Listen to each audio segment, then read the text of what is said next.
What's up guys, it's Josh back with another video and welcome to the KeepItTechie channel where we dive deep into the world of Linux and tech to help you level up your skills and get into the tech field. Now today, I got something exciting for you, and that's pretty much a guide on setting up LibreChat. And this is the all-in-one AI chat platform. So whether you're looking to integrate cutting-edge language models into your workflow, or just want to host a private customizable chat service, LibreChat has you covered. And we'll go through everything you need to do in order to get it up and running on your system using NPM. So make sure you stick around to learn how you can do this all yourself. Let's jump in.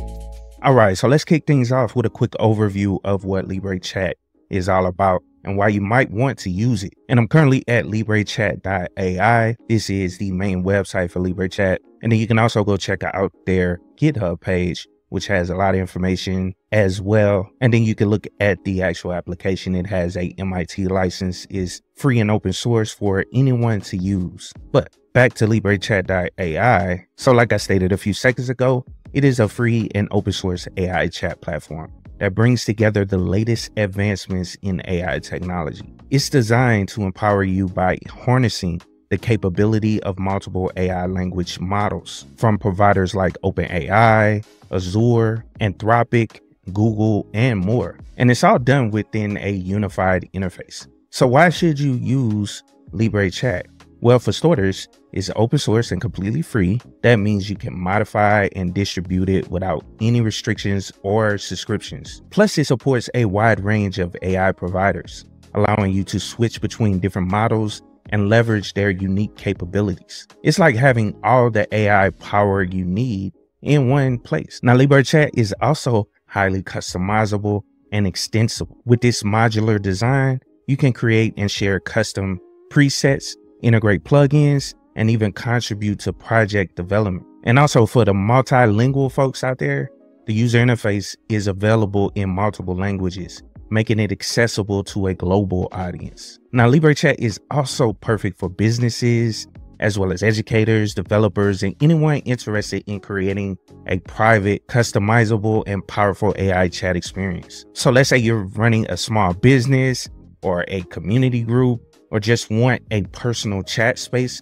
with some AI flair, well, LibreChat can be the solution you need. So that's pretty much all I wanted to cover, and I wanted to go on and hop into showing you guys how to install it. So if you guys want to get it set up, just follow along through these steps and you can get it installed. And this is all based on their documentation, which is one place I didn't visit yet. So let's hop over there right fast. But if you go into documentation, you can see the local installation, remote hosting, configuration, user guides, development, and other documentation right there as well. And this application is well documented, so you can check it out for yourself. It has a whole bunch of guides in here to show you how to use all the features of the application. So let's hop over to my virtual machine so we can get this thing installed and set up for you guys. Before we move forward, I wanted to give a quick shout out to CIQ, the official partner of Rocky Linux. Rocky Linux is a Linux distribution that is intended to be a downstream complete binary compatible release using the Red Hat Enterprise Linux operating system source code. The project is led by Gregory Kurtzer, who was the founder of the CentOS project. So check out Rocky Linux at ciq.co. All right, so I'm logged into my virtual machine. This is Ubuntu 22.04. This is what they recommend currently. Right now in their documentation, it's not supported on 24.04. They don't even have the installation instructions for that distro listed in there, but we're good to go on 22.04. It's still a long-term supported release, and it has a good amount of time left on its end of life. So first thing you want to do is update your system. Anytime you making any changes to your Linux operating system, you want to go on and update the system, make sure it has all the updates. So I'm gonna just press the up arrow a couple times and find the command, and it's sudo apt update and sudo apt upgrade. And all we have to do is run that, and that'll go through and find and see if we have any updates to the system, which we don't. I just recently updated it. I just wanted to at least run through it so you guys can do the same. Now, once you finish with your updates, if you need to reboot, go down and reboot the system. But if you don't, you can continue with this step. But the next thing is to install Node.js. And so what I'm gonna grab is the dev package. I already have the link. And like I tell you guys in other videos, I'm still trying to put together all my documentation. Just bear with me, guys. I'm sorry, I got a lot going on. It's difficult for me to actually get a lot of stuff going. But anyway, this will grab the package, and then we can go down and install it by running sudo apt install and then -y. And once you download that, you can just use the Node.js command, and that will install Node.js for us because we got that dev package on the system now. So we are good to go. And just wait for Node.js to get installed, and then we'll move on from there. And boom, so we done with Node.js. Node.js, that was pretty simple. It's a couple other things you want to verify that's on the system. Like for instance, Git is on here. I know that's typically on Ubuntu installs, at least from 20.04. And so we could type which and then Git and press enter. Yeah, and Git is installed, so we don't have to run it. But if you don't have Git installed, go down and install Git as well, because we're going to need it a little bit later in the install. And then also a couple more packages you want to check is GNPG. Just make sure that's installed. That's not installed, so we're going to install that. And then let's go which curl. And yeah, we just use curl, so we know that's installed as well. So we're good to go. Now let's go down and install the GNU PG and press enter. Now go down and install that. Oh, and it's already installed. It does have that version of it already installed on the system, so we're good to go, or at least the latest version. Now next thing we need to do is get MongoDB installed, and one thing we need to do is install the GPG key. I'm gonna just install 7, which is fine. That'll run on the system. So let's press enter, and this is the other part of the command, but this will get the key on the system. This is the public GPG key, and add it to our system. And now we need to add our sources list for MongoDB. So let's go down and add that in there. And this is 4.7. So I'm press enter. That'll add that sources list under our app package manager so we can get it installed. Now, all we have to do is write sudo apt updates, and this will refresh that repository we just added, which is, we got the node as well as the MongoDB. So that's all added to the system. So put on there, install MongoDB. So we're good to go. So all we have to do is type sudo apt install, and then we can do MongoDB tech org and -y, press enter. Now to install MongoDB, and I'll just let this go. I'll be back when it finishes. All right, so now we got MongoDB installed. What you want to do is verify that the service is started. So all you have to do is type sudo systemctl and then the status of mongod.service, and go down and press enter, and that'll let you know if it's started and enabled. And it looks like it's not started, so let's go down and start the service right fast, and let's press enter. And then also let's go down and enable it since it's not enabled on the system yet. So let's go down and press enter, boom, and then we can check that status again. And you should see Mongoid service, the MongoDB database server, active and running as well as enabled. So we're good to go. Now that we have all our prerequisites sorted out, let's set up LibreChat. Now let's go down and press Q, and then let's switch back over to our site right fast so we can go to the GitHub page. Just show you guys how to get it. And all we have to do is go right here, hit the down arrow. If you're on Linux, just grab it like this. If you're on Windows, I think it's a way to install it on Windows. I'm not 100% sure. I never installed it on Windows, but all you gotta do is copy this, and this is why we need it installed. So let's switch back over to the terminal, which Git normally comes installed on Ubuntu servers, but it all depends on what you're running this on. So let's switch back to the terminal, and let's clear right fast so you guys kind of see what I'm doing. But I'm gonna type git clone, and then let's paste that link in there of the repository. And what we're gonna do is clone that repository down to our server. And so we got LibreChat on our system, and we can do ls right fast so you guys can see that there's a folder there now called LibreChat. So if we cd into that directory, this is our directory for the application itself. So we have to build out the environment. And let me show you guys what I'm talking about. So if we ls-la this directory, we can see everything that's in there, right? And what we're looking for is our environment example. So it's a .environment example. And so that example file is basically an example configuration file for LibreChat. And we could just copy that file in the same location. So if we type cp and then let's go .env.example, and we want to make a copy of it. So if you ever need to go back to the defaults, you can just grab that. Let's say you mess up the configuration file. You can just grab another copy of that environment.example file, and then you're back to square one and you can get back to configuring. So we got our environment file.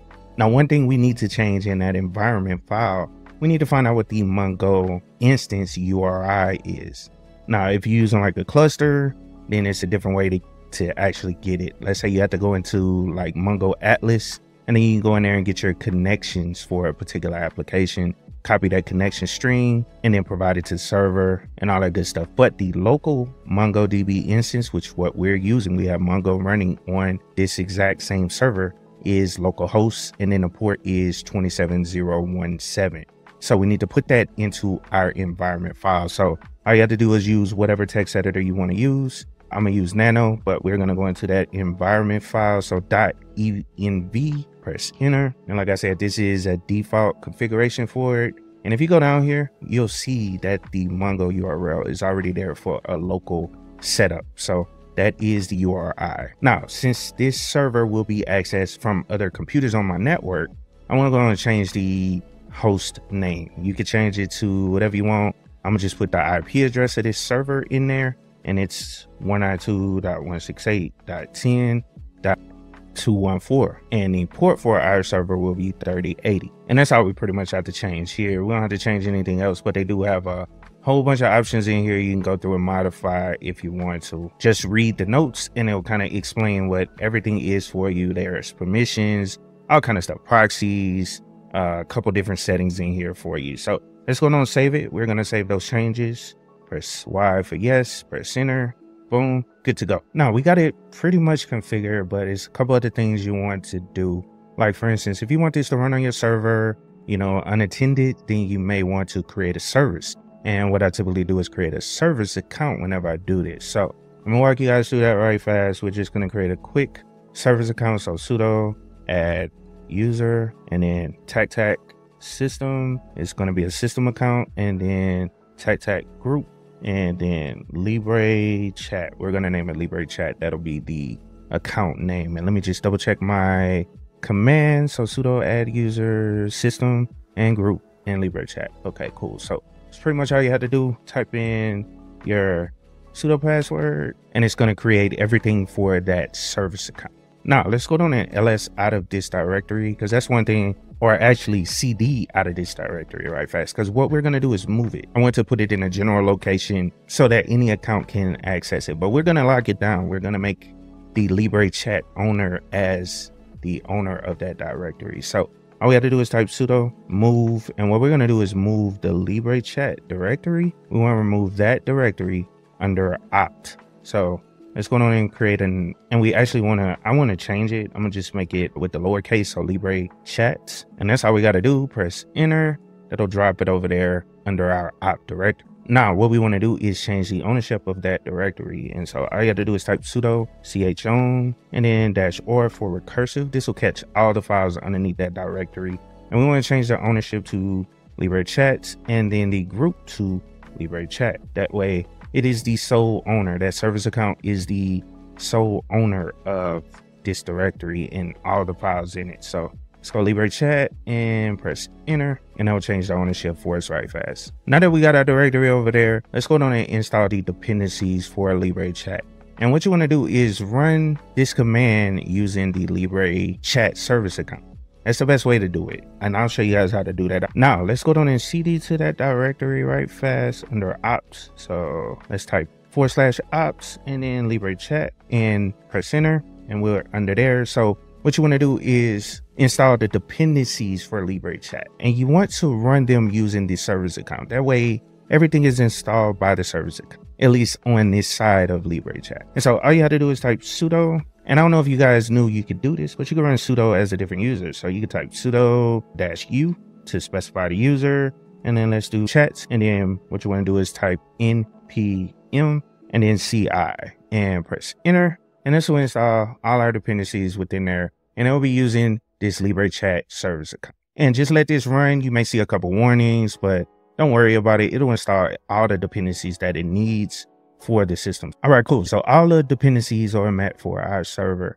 And as you can see, there are some issues with a few of the packages. You can keep going. There's 8 vulnerabilities, 6 low, 2 high. You can also address some of these issues by running npm audit fix, and that'll fix some of it if you run these fixes right here. So I'm gonna just roll with it the way it is right now. I'm sure they'll update that pretty soon. As you can see, there is a new version that you can upgrade to as well. I'll let you guys make that decision. It's all up to you to maintain this server, especially if you're running it locally like this. And this may be a deciding factor if you want to run this in a Docker container, which includes everything, or you want to run it locally, but you'll be responsible for maintaining all of these packages and dependencies and all that good stuff. Now, the next thing we need to do is go down and build the front end for LibreChat. And the way you do that is simply by running that sudo-u command again within the same directory, but type in and then run and then front end. And this will build out everything for you. So let's go down and press enter. I'll go through and build it out, and I'll be back when it finishes. All right, cool. So if you see this, it's built 100%. So we're good to go. 52 entries. Everything is built out for the system now, at least for the front end. Let's go down and create our service for it. And I know this is probably getting a little long, but we're going to speed things up just to get it done. You guys probably have seen me create services. If you type sudo nano and then under etc, you can go into your systemd directory, and then there's a system directory. Under this directory, we need to create a service called LibreChat.service, and go down and press enter. If you already have your service written out, kind of like I already do, you could just paste it in there, and I'll break it out for you. This is the description. It's a LibreChat service. The service type is simple. This is the location. You just want to make sure that working directory is the correct one. So if you changed it, you know, or if you did something different from what I did, or you stored it in a different location, then you want to update that. And then also you want to update the user account that you set up. So if you set up a different user account, different group, then you want to go down and change that to whatever it is. But that's an example of setting up a service. So we're going to save this right fast. Boom, press enter, and then we're good to go. And all we have to do is type sudo systemctl and then daemon and then dash reload, and this will reload any new service files that we got out there, and then we can start LibreChat after this. So let's go down and start it right fast, and this will build the backend, and that was part of the file that was in there. It'll build out the backend of the server and store it for us, and it'll run in the background. So let's type LibreChat.service, and we need to put a space in there, but LibreChat.service, press enter, and then let's go and check the status of it and make sure it actually stored it properly. And this will let you know if you did everything correctly. So status, you'll see it active running. Right now it's disabled, so you want to enable it. So when you reboot the server, it'll store this service every single time. It'll find it. So as you can see, it's actually running. And you probably can't see this, but this is our IP address we put in there and the port. So that's what we need to go to in order to get to the server. So let's go down and press Q right there and enable LibreChat service, and let's press enter. That'll enable to create that symbolic link. So each time you restore the server, it will start our LibreChat on this server. And so that's pretty much it. We have a working LibreChat server locally on one of our servers on our network. And all you have to do now is switch back over to your browser. And then if you did everything correctly, we should be able to type in our IP address. So let's open up a new tab. I'm gonna type 192.168.10.214. And then we need to put our port in there. And that is 3080, and press enter, and boom, there we go. We got our LibreChat. And what you want to do is sign up. So once you create your account, just put your username in there, your email address and all that stuff.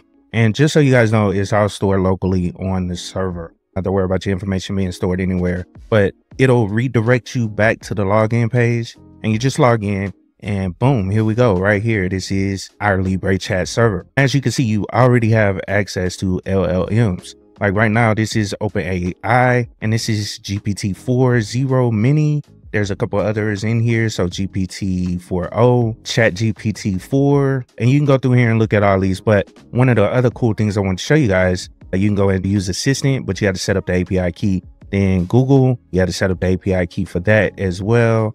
And then plugins, and we can just go into plugins right there. You can select plugins from the plugin store. So you get to go there. We're not going to play around with the plugins, but Anthropic is here as well. You may need a key for that as well. And then let's go back to the OpenAI and let's just try it right fast. So testing, let's see, write a quick story about Linux. and let's press enter. And then, yeah, it's not gonna have a key. So you got to add your keys. That's one thing. I know on my personal server that I use, because I have one that I actually use, and I'm not gonna bring that one up, but it's a local ChatGPT server. I couldn't remember if I added keys or not, but yeah, I'm sure I added keys since it's saying there's no key there. And then one other thing I was just gonna go over, if you go down here to your account name, you can upload files. You can go into your settings. It's got pretty much all the same settings as ChatGPT. You can change it to dark theme. You know, you can make your chat font sizes different, all those different options that you want to use here. Beta features, you can enable that. Commands, speech, you can set that up if you want to. Data controls, your account, you can add a photo, all that good stuff. And it's cool to do that, especially if it's your local server. You don't have to worry about anything. And let's see what's under this sidebar. Oh, that just expands this side, but you can add bookmarks, attach files, prompts, if you want to set up some prompts, and then you can hide the panel as well. And also select what model you want to use. So that's pretty much all I wanted to show you guys. You guys can go in and set up your keys and all that good stuff. I didn't want to go too deep into that because, you know, that might make the video even longer. The documentation is there on LibreChat's website, so you can definitely check it out. So you can set up everything under their documentation, the configuration, and all that stuff is pretty much laid out for you. So that's it for today's video. I hope you found this guide helpful in getting LibreChat set up on your server locally. And if you have any questions or run into any issues, feel free to drop a comment down below and I'll do my best to help you out. Now remember, the best way to learn is by doing. So get out there and start tinkering with LibreChat and different applications that I'll show you guys on this channel so you can get your skills up. But don't forget to like, subscribe, and hit that notification bell to stay updated with all the latest tech tutorials and tips from KeepItTechie. So thanks for watching. I hope you guys have a wonderful day. And of course, keep it techie. Whenever I talk to people, whenever I mentor people dealing with, you know, getting into tech, you got to figure out what you like or what you're interested in. Because yeah, a lot of people get into the, you know, tech field because you can make a good amount of money. The money is the motivator. But you also, in my opinion, in order for you to be happy, you got to like what you're doing. You know what I'm saying? And so, like for me, a lot of times it doesn't feel like work, bro. Most times it really doesn't feel like work. Yeah, I'm doing something fun. I'm doing something I love to do. You know what I'm saying? So that's what makes it, you know, great for me.